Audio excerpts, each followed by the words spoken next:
Look at this nice computer right here. 12 cores, 64 gigs of RAM. I even popped my AMD R9 380 from this old PC in it. It looks like a nice machine, but there's only one problem, you see. You know what that is? It's that PC gamers don't play freaking video games! Alright, so I went to the bathroom and I'm back now and it still can't find games. This is what PC gaming is like, people. This is a side that the people who brag online about the PC Master Race aren't going to show you. They're not going to show you just how many people on the PC play the games you want to play. Because if you put this game in the Xbox and you fired the game up, it would load right up and get you into a match if you put it in your Xbox, even in the 360. But on the PC, you're stuck with a dead game. The same goes with many other games, especially games that have fallen by the wayside. Because let's be real here, okay? You see all this hype from people who built their first gaming rig maybe 2 or 3 years ago, and they're like, PC Master Race! Here's the deal. There's a lot of what PC gamers aren't telling you, okay? And let's talk about some of this, shall we? Here's one side that many PC Master Race kids don't tell you about PC gaming. DRM clients. You see, you can't just play a game, okay? You simply can't play games anymore. You have to now install what's called a DRM client, because that's pretty much what it is. And there you get access to all your games. Now, you don't actually own discs of them. You just own it in Steam. So if a company says, you know, we don't want you having your games anymore, they can easily revoke all your stuff. That's one bad problem, but chances are, I mean, nobody cares about DRM anymore, just like how nobody cares about the government spying on them. But let me show you a bigger concern that might bug you more if you're used to just one marketplace on console. So here are all the cool kids at your school are playing Battlefield 4, and you want to get it. So let's search Battlefield 4. Let's search up Battlefield 4. Oh, there's no Battlefield 4. All I get is COD 4 and Bad Company 2. Not Battlefield 3, not Battlefield 4. Now, why is that the case? Well, you gotta install another program to use this. You have to install Origin to install Battlefield 4. You can't just use Steam, you have to use Origin. And then now you have Windows 10 Store, which they're trying to put games on to lure people away from Steam by making games exclusive to the Xbox One and Windows Store. That's what they're doing now, to try to get people off Windows 7 and onto a piece of shit operating system that fucking spies on you. But more on that later. So you gotta install Origin and this DRM client just to play Battlefield 4. You can't just go and download, what's it called? You can't download it from Steam. You have to use Origin. You have to install other programs first, just before you can game. And then you have to load these programs up whenever you want to game. Don't believe me? Let's quit out of Steam right now. So let's go play, let's say I want to play COD Advanced Warfare. Let's say I want to play COD. So I'm going to go to my Steam, Program Files, Steam Apps, Common. Let's go to the Common folder called Advanced Warfare. Okay, let's play Advanced Warfare. I think it's S1 MP64 ship. Okay, let's play this. Yeah, I got a CRT because I'm a gamer. Let's double click it. Let's try playing this game. Yep, guess what happened? Steam comes up. You can't play the game without Steam. You have to have Steam come up every time you run your game. Isn't that great? Isn't that great? You can't just run the game. You have to run this DRM client just before you can run your game. See what I mean? DRM client. Anyways, the thing is, see, let's go to my game library on Origin. See, look, you want to play Battlefield 4, you gotta install a different DRM client. You can't just use Steam. You have to install another DRM client. Click download in that. And you gotta install this shit too.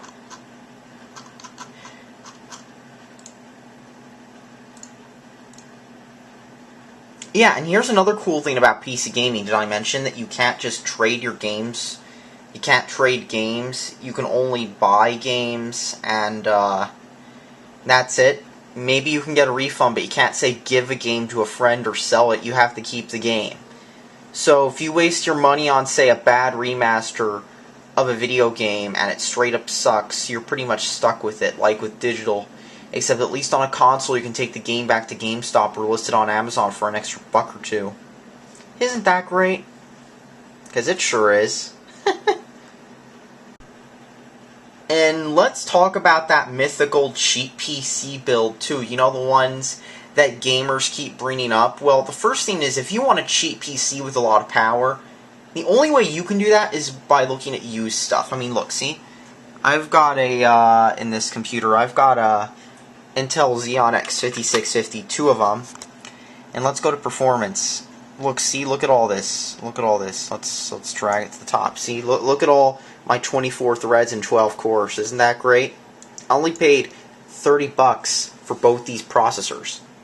The RAM, I think it was only $80 for a kit of DDR3 ECC sticks. That's 32. So I spent maybe $160 on the RAM. GPU I already had. And this PC I got for the low price of $100 at a surplus sale. I just upgraded the CPUs and RAM in it. And it even has a 1,100 watt power supply in it. Isn't that great? But that's the thing. The only way you can get cheap stuff with a PC is by going to the used market. Especially with video cards. Because right now, cards like the RX 480 and RX 580 are absolutely spiked right now. When it comes to used prices, they are spiked because of Ethereum mining and whatnot. I mean, the prices might start to come down when Ethereum mining becomes less profitable, which it kind of is already now, but still, this tells you something. That, that sometimes are worse when it comes to building a PC than others. Like, right now it's pretty bad because GPU prices are spiked, and eventually the prices will come back down, but then there are some things you can get that are cheap, like a $30 mechanical keyboard, or this wasn't a cheap mouse. It's a half decent Corsair mouse. Point is, though, that PC gaming is not as cheap as they make it sound. You know what you can get for about $150, $175 at a pawn shop? An Xbox One. And you know, it's guaranteed to just work. You can put any game in and you know it's just going to play. While with the PC, well, you'll run into some issues like config files and games running buggy on some people's machines and not other people's machines. I mean, that's a common issue on PC gaming that many people aren't going to tell you about. They're not going to tell you that many PC games are going to have performance issues on many computers. And that, let's be honest here, it seems like there's less and less optimized PC games being released to the point where the phrase mods will fix it is quite common. Except the thing is, with that kind of thinking, is that, well, some game publishers hate mods. Like, look what happened with the whole Open 4 thing. And an even better example is what happened to, like, 5M, where they actually sent private investigators to a modder's house, or the whole Call of Duty modding things where they sent, like, legal people after people modding COD to the point where the people who currently run Modern Warfare 2 private servers had to resort to using Tor to host that stuff. What does that tell you about PC gaming modding? It's a bit far from the glory days of... I'm going to move the camera back. Glory days of when people were making mods for stuff like Quake and Doom and all, and Half-Life and all that stuff. Those days are over. Hate to say it, but they're over. Just like the days of free DLC. Like, say, look at COD 4, that game had free DLC. Just like the days of $50 PC games. Just like the days of physical media. Those days are over. Now it's all digital. And DLC packs and season passes. You know, they became popular on the console, but they're popular on the PC too. They really are. It's not some refuge from those darn AAAs, because a lot of the same stuff exists there too. And then there's the fact that PC gamers usually game on poverty tier hardware. Like, holy shit, just look at the Steam lists, okay? Look at this. Steam Hardware and Software Survey, June 2017. Look at this shit, people. Most popular OS, Windows 10. You mean, which is the OS that eats up resources when you're gaming. I mean, I've actually had that happen before. Most popular, 8 gig, which is all the RAM you need, and the same as a console, by the way. Here's what's cool, though. Quad cores, because Intel spent God knows how many years making quad cores. So Intel was milking the shit out of quad core processors. So lots of people have them, like they got these cheap ass Intel Core i5s. Like, they cost a ton for what they are, because every generation they just make the clock speed a little bit faster. But that's not the best part about this. Oh no. Look at this shit. You know who has 15% of video card market share? Motherfucking Intel. That's right, 15% of PC gamers are on poverty integrated graphics. Now, what does this tell you about PC gamers? Exactly. It tells you that many of them are gaming on these welfare computers with Windows 10. I mean, which is the OS that has bugs up the ass, okay? Windows 10 fucking sucks. There's a reason I still run 7 when I want to game, and you know why? Because Windows 10 does all sorts of shady shit. Let's see. It ticks settings without your permission. It updates itself automatically with updates that can do stuff like break the internet, and in one case, with an insider program update, break your OS. And, stuff quits working on Windows 10. I've heard so many stories of hardware just not working out of the box, at least on Windows 10, and needing like a ton of stuff to get working. And even then, who knows how long it's going to work, because it's Windows 10 and it's always updating itself without telling you. And of course, it feeds information to Microsoft. And you know what? As this poll showed, 50% of PC gamers are content with getting shit on by Microsoft. And these are the same people who are like, Xbox! But then when Microsoft comes out with an OS that shits on them, they're like, give it to me, Microsoft. Shit on me. That's what PC gamers are like, people. That's what they're not going to tell you. They're going to defend Windows 10. They're going to keep saying, I can fix it, bro, when it keeps shitting on them. Because that's Windows 10 for you.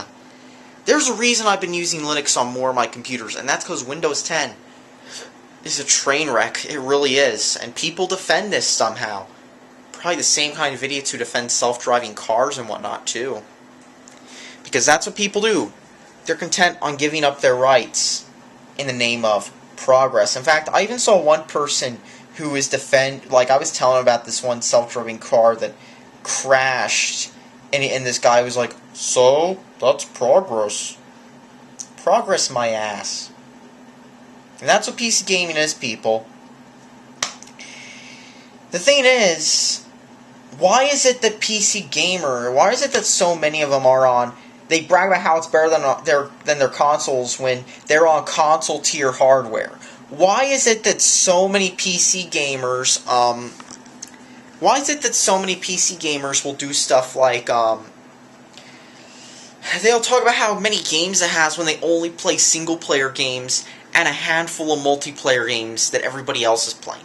Oh yeah, I love the PC. I can't wait to play Counter-Strike, Go, and Dota, and League of Legends, and TF2, and Overwatch, which is also on console. Don't tell anyone this. And There's also people on PC playing Battlefield 4. Oh wait, that's on console too. And what else do PC guys play? Yeah, a lot of PC stuff's on console too, just saying. And at least there, you don't have to worry about GPU shortages. You can just walk into Walmart, buy the game, plug it in, and it'll just work. I mean, why do you think Steve Jobs sold so many Macs? But perhaps the worst thing I have to deal with personally is all these new PC gamers asking stupid questions like, how can I get a cheap PC? I want an Intel i3. Look, I got this 12-core computer cheap. That for one, that's what you might as well do if you want a PC game. Plus, it's a good computer too. It's got a nice metal case and all. But the other thing I thought I'd tell you too is this, okay? It's that with PC gaming is just, yeah, you gotta play the games everybody else plays. And chances are, when you want to play PC games with your friends, they never own the game. You gotta be the one bankrolling them, because they're not going to spend money on anything more than $5 or $10. That's what like PC gamers will talk about how cheap it is, and then they're gaming on an Acer, playing some dumb video game that they found on Steam that's like early access stuff for $5, and that's all they ever play is that kind of stuff. Anything more than that, and anything more than free to play, and it's basically, I don't have the money for that, but I do have money for Pokemon Nendroids. So yeah, that's all that needs to be said about PC gaming, people. Most overrated thing ever. It really is. I mean, seriously. I'm just going to say this. Do your research. Play more than 5 minutes on the PC. And perhaps most importantly of all, don't fall for the whole, I wasted $1,000, so I'm going to keep defending it even though it's a piece of shit kind of thing. I see that with lots of people. They'll waste money on shit, they'll regret it, and they'll spend time defending it, even if it sucks. Because that's the thing. I've been a PC gamer for years. I know what it's like. And I know it's not all what it's cracked up to be. Unless, of course, your dad drives a Benz, in which case, disregard all this shit, go buy the new i9 or Threadripper, and then get your dad in his Benz to take you to Micro Center while you listen to MSNBC on your Sirius XM radio. So yeah, thanks for watching. Subscribe for more.